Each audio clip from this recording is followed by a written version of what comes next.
रोनेश भाई 16 दिन हो गए, कब तक ऐसे खुले आसमान के नीचे बैठे रहेंगे? सरकार की तो कान पे जू रेंग नहीं रही है। देखो साहब, सरकार तो आपको भी पता निकम्मी है।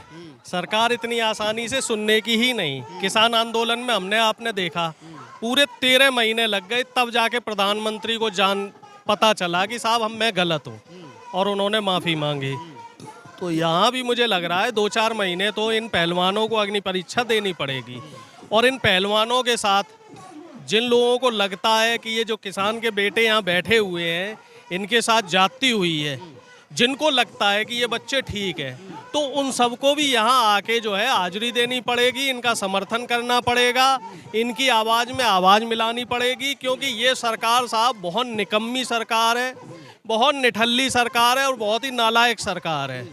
ये सरकार और इस सरकार के जो लोग हैं सिर्फ इतना ये ध्यान में रखते हैं कि साहब हमें गालियां कितनी बार दी गई, लेकिन इस सरकार का ध्यान इस तरफ नहीं है कि जनता कहाँ परेशान है, जनता को क्या चाहिए, जनता के दुख दर्द क्या है, जनता को हमें क्या सहूलियत देनी है, कि जनता को कहाँ प्रताड़ित किया जा रहा है। उस तरफ इन लोगों का ध्यान बिल्कुल भी नहीं है। ये सिर्फ अपने अपने में लगे हुए हैं। आखिर क्या मजबूरी है पार्टी की? ना पार्टी इस्तीफा मांग रही है, ना पार्टी सस्पेंड कर रही है। मतलब यहाँ तक कि ब्रजभूषण सिंह ने कहा है कि प्रधानमंत्री मेरी पार्टी के अध्यक्ष और गृह मंत्री कहेंगे तो मैं इस्तीफा दे दूंगा।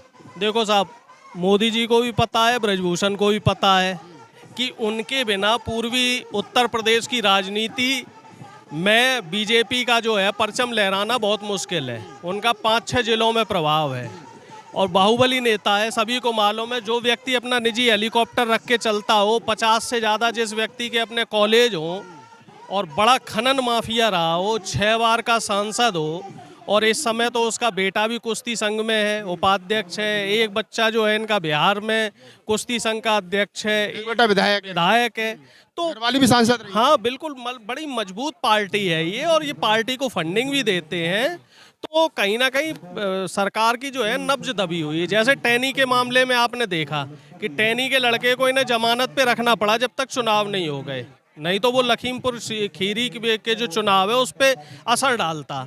तो उसी तरीके से लोकसभा चुनाव आने वाला है और ब्रजभूषण के खिलाफ कार्रवाई करने का मतलब है पूर्वी उत्तर प्रदेश में 7 से 8 सीटों पे बीजेपी का नुकसान होना, और ये बिल्कुल भी बीजेपी बर्दाश्त नहीं करेगी। क्योंकि बीजेपी को मालूम है कि जो ये पहलवान है ये हरियाणा से आते हैं, हरियाणा में बीजेपी का इस बार विरोध है, और हरियाणा में जो है कुल मिला जुला के 10 सीटें हैं। तो इस वजह से ये बीजेपी जो है इस समय ऐसा प्रोपेगेंडा रच रही है, वो ये चाह रही है बीजेपी की इस जो आंदोलन को एक तो हरियाणा का आंदोलन बना दें, दूसरा हरियाणा के जाटों का आंदोलन बना दें। इसी वजह से इनका जो मीडिया सेल है वो इसी दिशा में लगा हुआ है कि ये तो हरियाणा के जाटों का आंदोलन है। तो वो अगर इस बात को कह रहे हैं तो क्या गलत भी क्या कह रहे हैं? आप बताइए मुझे कि अगर आए विनेश फोगाट यहाँ बैठी है तो उन्हीं की जो बहन है गीता फोगाट, वो बीजेपी में, अभी भी बीजेपी का मोह नहीं छूट रहा है।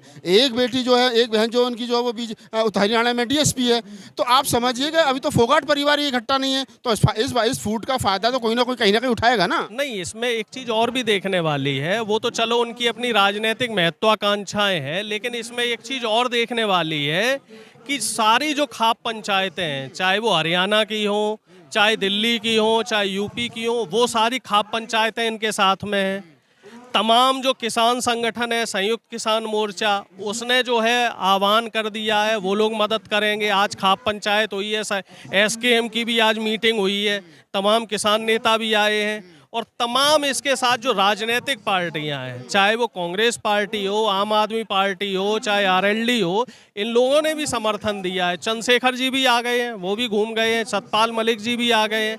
तो अब हम ये नहीं कह सकते इसको कि ये एक जाति विशेष का आंदोलन रह गया। ये इस समय जो है खेल जगत में, खास तौर से हम खेल की ही बात करें, ओलंपिक में जितने भी खेल हैं वहाँ जितनी भी महिला खिलाड़ी हैं उनके साथ जो यौन शोषण की घटनाएं आती हैं, गाये बगाए घटनाएं हमें सुनने में आ जाती हैं। तो अब ये मामला जो है एक नेशनल लेवल का मामला हो गया। इसको हम सिर्फ कुश्ती संघ तक ही सीमित नहीं रख सकते, इसमें और भी खेल आ जाएंगे, और अगर इसको व्यापक तरीके से देखेंगे तो इसमें बहुत सारी चीज़ें निकल के आएंगी।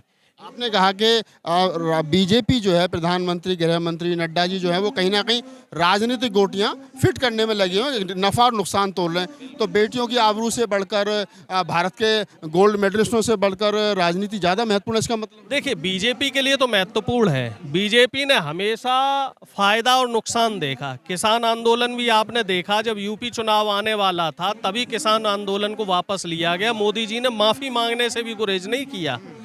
और आप ये देख लीजिए कि एमएसपी की जो बात है, जो पेच है, वो फंसा ही है।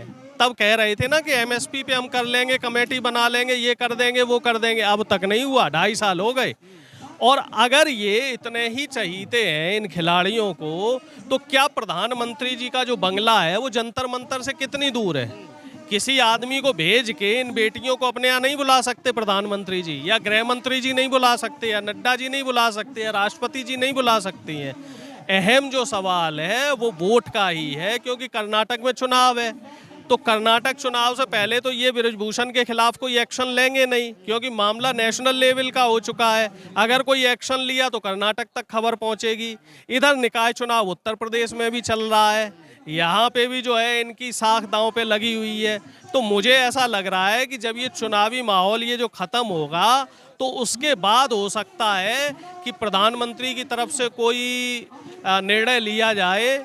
लेकिन उसमें भी देखने वाली बात ये रहेगी तब तक ये पहलवान और जो ये आंदोलन है ये कितनी मजबूती पकड़ता है, इसमें कितनी मजबूती और आ रही है। मतलब ये मान लिया जाए कहीं ना कहीं कि जिस प्रकार किसान आंदोलन में हमने और आपने देखा कि ठीक चुनाव से पहले प्रधानमंत्री जी जो है वो क्या नाम है, बैक फुट पे आए और फिर उन्होंने कहा कि मुझसे गलती है, मेरी भक्ति में कहीं कमी रही, तो उनको भी 2024 के चुनाव तक इंतजार करना पड़ेगा। तौर पे ये तैयार होके चलेंगी साहब, मई 2024 तक हमें बैठना है।